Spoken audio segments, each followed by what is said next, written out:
Bombastic side-eye, criminal offensive side-eye. Tapi bohong.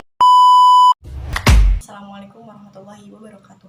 Perkenalkan, nama saya Fitriah dengan NIM 221210032, jurusan Pendidikan Agama Islam, kelas 4A, Fakultas Tarbiyah dan Keguruan, Universitas Islam Negeri Sultan Maulana Hasanuddin Banten. Saya dari kelompok 5 yang akan membahas tentang prinsip-prinsip kurikulum. Pengembangan kurikulum menggunakan prinsip-prinsip yang telah berkembang dalam kehidupan sehari-hari atau justru menciptakan prinsip-prinsip baru. Oleh karena itu, dalam implementasi kurikulum di lembaga pendidikan sangat dimungkinkan untuk menggunakan prinsip-prinsip yang berbeda dari kurikulum yang digunakan di lembaga pendidikan lain, sehingga akan banyak prinsip yang digunakan untuk pengembangan kurikulum. Malik, sebagaimana dikutip oleh Syafarudin dan Amiruddin, menyebutkan 8 prinsip pengembangan kurikulum, antara lain prinsip berorientasi pada tujuan, relevansi, efisiensi, fleksibilitas, kontinuitas, keterpaduan, keseimbangan, dan mutu.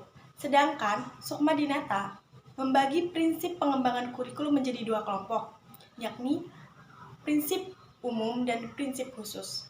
Prinsip umum dimaknai sebagai prinsip yang harus diperhatikan untuk dimiliki oleh kurikulum sebagai totalitas dari gabungan komponen-komponen yang membangunnya. Nah, kali ini saya akan menjelaskan tentang prinsip fleksibilitas. Pengembangan kurikulum berupaya agar hasilnya fleksibel dalam implementasinya.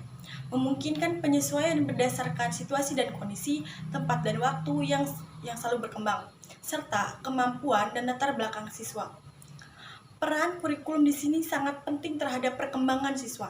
Untuk itu, prinsip fleksibel ini harus benar-benar diperhatikan sebagai penunjang untuk peningkatan mutu pendidikan. Dalam prinsip fleksibilitas ini dimaksudkan bahwa kurikulum harus memiliki fleksibilitas. Kurikulum yang baik adalah kurikulum yang berisi hal-hal yang solid. Tetapi dalam implementasinya dimungkinkan untuk menyesuaikan penyesuaian berdasarkan kondisi regional, waktu, dan kemampuan serta latar belakang siswa. Kurikulum ini mempersiapkan anak-anak untuk saat ini dan masa depan. Kurikulum tetap fleksibel di mana saja, bahkan untuk anak-anak yang memiliki latar belakang dan kemampuan yang berbeda. Pengembangan kurikulum masih bisa dilakukan. Kurikulum harus menyediakan ruang untuk memberikan kebebasan bagi pendidik untuk mengembangkan program pembelajaran. Pendidik dalam hal ini memiliki kewenangan dalam mengembangkan kurikulum yang sesuai dengan minat, kebutuhan siswa, dan kebutuhan bidang lingkungan mereka. Selanjutnya yakni prinsip efisiensi. Peran kurikulum dalam ranah pendidikan adalah sangat penting dan bahkan vital dalam proses pembelajaran. Ia mencakup segala hal dalam perencanaan pembelajaran agar lebih optimal dan efektif. Dewasa ini, dunia revolusi industri menawarkan berbagai macam perkembangan kurikulum yang dilahirkan oleh para ahli dari dunia barat. Salah satu pengembangan kurikulum yang dipakai oleh pemerintah Indonesia untuk mencapai sebuah cita-cita bangsa, yaitu mengoptimalkan kecerdasan anak-anak generasi penerus bangsa, yaitu untuk memiliki akhlak mulia dan berbudi pekerti luhur. Efisiensi adalah salah satu prinsip yang perlu diperhatikan dalam mengembangkan kurikulum, sehingga apa yang telah direncanakan sesuai dengan tujuan yang ingin dicapai. Jika sebuah program pembelajaran diadakan dalam waktu 1 bulan dalam satu waktu dan memenuhi syarat tujuan yang ditetapkan, itu bukan halangan sehingga siswa dapat mengoptimalkan program pembelajaran lain. Karena upaya itu diperlukan agar dalam pengembangan kurikulum dapat memanfaatkan sumber daya pendidikan yang ada secara optimal, cermat, dan tepat, sehingga hasilnya memadai. Prinsip yang selanjutnya yakni prinsip efektivitas. Mengembangkan kurikulum pendidikan perlu mempertimbangkan prinsip efektivitas. Yang dimaksud dengan efektivitas di sini adalah sejauh mana rencana program pembelajaran dicapai atau diimplementasikan. Dalam prinsip ini ada 2 aspek yang harus diperhatikan, yaitu efektivitas mengajar guru dan efektivitas belajar siswa. Dalam aspek mengajar guru, jika masih kurang efektif dalam mengajar bahan ajar atau program, maka itu menjadi bahan dalam mengembangkan kurikulum di masa depan. yaitu dengan mengadakan pelatihan, workshop, dan lain-lain.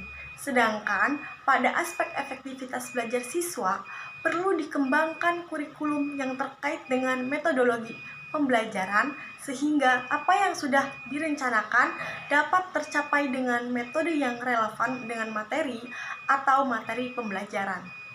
Sedangkan prinsip khusus sebagaimana dikemukakan oleh Sumakdinata yaitu mencakup 5 hal.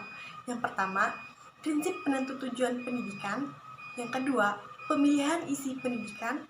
Yang ketiga, pemilihan proses belajar mengajar. Yang keempat, pemilihan alat dan media pengajaran. Serta yang kelima, berkenaan dengan penilaian. Prinsip khusus yang akan saya bahas pada kali ini adalah yakni prinsip penentuan tujuan pendidikan. Tujuan pendidikan mencakup tujuan yang bersifat umum dan khusus.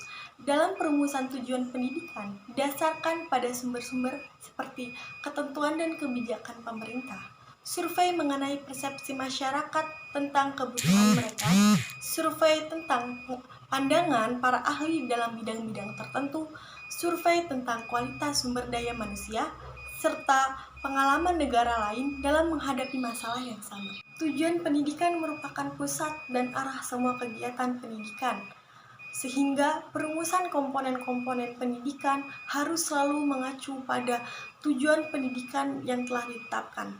Tujuan ini bersifat umum atau jangka panjang, jangka menengah, dan jangka pendek. Jadi kesimpulannya adalah pengembangan kurikulum bukanlah proses yang instan tanpa adanya kajian yang matang terhadapnya. Setidaknya sumber rujukan dalam mengembangkan kurikulum harus berdasar pada data empiris dan eksperimen, serta cerita dan pengetahuan umum yang berkembang di masyarakat. Selain itu, pijakan dalam mengembangkan kurikulum juga perlu memperhatikan prinsip dasar seperti prinsip relevansi, fleksibilitas, kontinuitas, efisiensi, efektivitas, dan komponen pendidikan lainnya, agar tujuan pengembangan kurikulum dapat terarah dengan baik.